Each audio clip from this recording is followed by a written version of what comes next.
Vamos em frente? Vem junto. Vamos ver agora Nietzsche e sua relação com a música. Considerado um dos maiores marcos da filosofia contemporânea, Friedrich Nietzsche, 1844-1900, construiu a base de seu pensamento na desconstrução dos valores morais e intelectuais trazidos ao homem moderno como herança das gerações passadas. Para ele, a escrita filosófica se dá como exercício da liberdade e tem como obrigação abrir portas e fugir ao padrão moral da política moderna e dos antigos valores construídos. Em uma de suas obras mais famosas, Genealogia da Moral, o filósofo alemão se concentra em dissertar sobre a gênese histórica dos padrões morais, como forma de preparar uma questão ainda mais obscura: o real valor dos valores e as avaliações morais da norma tradicional. Necessitamos de uma crítica dos valores morais, é necessário colocar alguma vez em questão o próprio valor desses valores.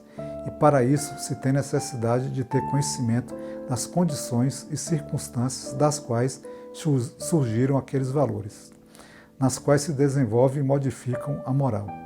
Um conhecimento que não existiu até agora, nem sequer foi desejado. A questão da música também tem espaço na obra de Nietzsche. Em O Nascimento da Tragédia, obra em que o alemão mais discorre sobre o papel fundamental da música na evolução do ser humano, encontra-se a frase: "A vida sem a música é simplesmente um erro, uma tarefa cansativa." Analisada a relação de Nietzsche com a questão musical, é impossível não citar o início da jornada do filósofo, quando influenciado por Wilhelm Richard Wagner, 1813-1883, maestro, compositor, diretor de teatro e ensaísta alemão. A fase em que o ainda jovem Nietzsche associa a construção de seu pensamento ao de Wagner e Arthur Schopenhauer, 1788-1860. Se caracteriza pelo pensamento de que a música seria a mais adequada forma de manifestar a força criadora do homem, termo que também pode ser encarado como a vontade. Partindo desse pressuposto e amparado pelo pensamento de Schopenhauer e Wagner, Nietzsche começa a traçar uma crítica às tendências culturais que dominavam a Europa do século XIX, que, reflexo do positivismo e das ambições trazidas pela Revolução Industrial, deu à humanidade a falsa sensação de uma felicidade universal, enlatada e pouco refletida. Nietzsche se opunha também a outra tendência de sua época, que consistia em valorizar uma forma de intelectualidade erudita, burocrática e estéril, que, em nome de uma pretensa neutralidade científica, se mantinha numa posição de distância em relação aos interesses concretos de poucos, às necessidades e urgências da vida. O livro Nascimento da Tragédia vem justamente nessa linha. Na obra, o alemão coloca em contraposição ao gosto dominante de seus contemporâneos europeus em todas as faces da arte e do pensamento a Grécia pré-socrática, no intuito de buscar a força originária do espírito trágico do velho mundo. É um contramovimento à posição cientificista dos tempos dele. A posição cética de Nietzsche com relação à natureza humana levou o alemão a projetar na arte, com destaque para a música de Wagner, uma possível restauração da cultura trágica. O mesmo espírito em que esta florescera entre os gregos, embalada por um senso artístico notavelmente desenvolvido e por uma postura corajosa perante o drama da existência. Nesse sentido, Nietzsche tenta apresentar a união da música e da palavra na representação da tragédia grega, citando como precursor desse movimento a canção popular e a poesia lírica.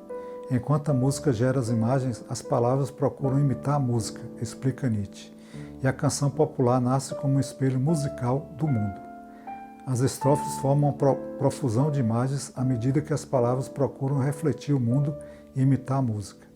Na busca por essa similaridade entre os gregos e os europeus do século XIX, Nietzsche dá um passo além da filosofia schopenhaueriana, que defende o fim das ilusões consoladoras do homem e prega o pessimismo como resultado das ações humanas. Diz que nem pela via da ciência, nem por meio da moralidade é possível justificar a existência do universo e a razão de ser do homem.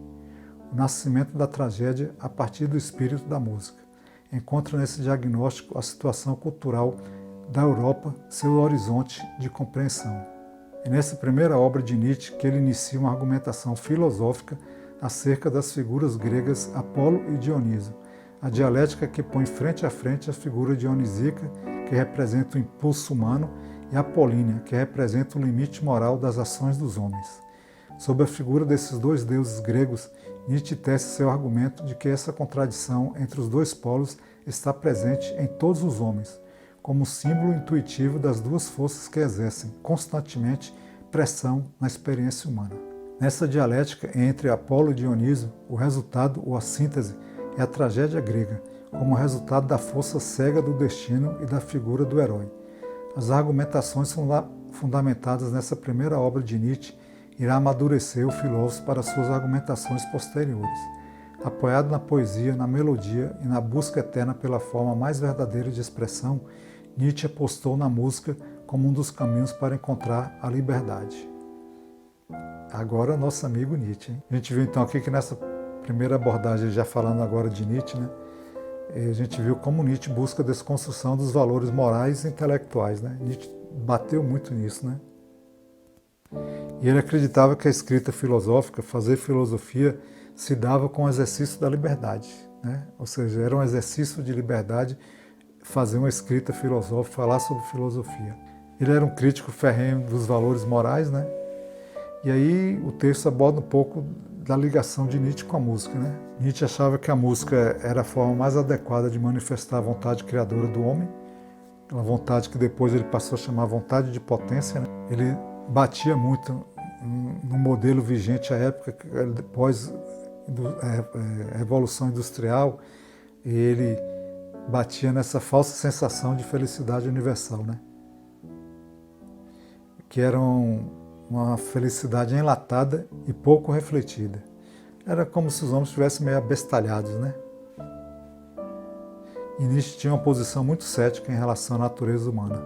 E aí ele traz dois deuses gregos, um que era Dionísio, que representava para Nietzsche o impulso humano, aquilo que o homem tinha de melhor, né? E Apolo, que representa o limite moral das ações dos homens, tudo aquilo que depois Nietzsche vai falar de forças ativas e reativas. Então, o Apolíneo é aquele que fica ali, porque não pode, porque a lei proíbe, porque não pode subir, não pode. Então, Nietzsche bateu muito bem com essas duas antologias aí, né? Esses dois contrapontos. E, finalmente, Nietzsche aposta na música, né, como um caminho para encontrar a liberdade. Era o que ele mais defendia nos seus textos, na sua obra, a liberdade do homem, né?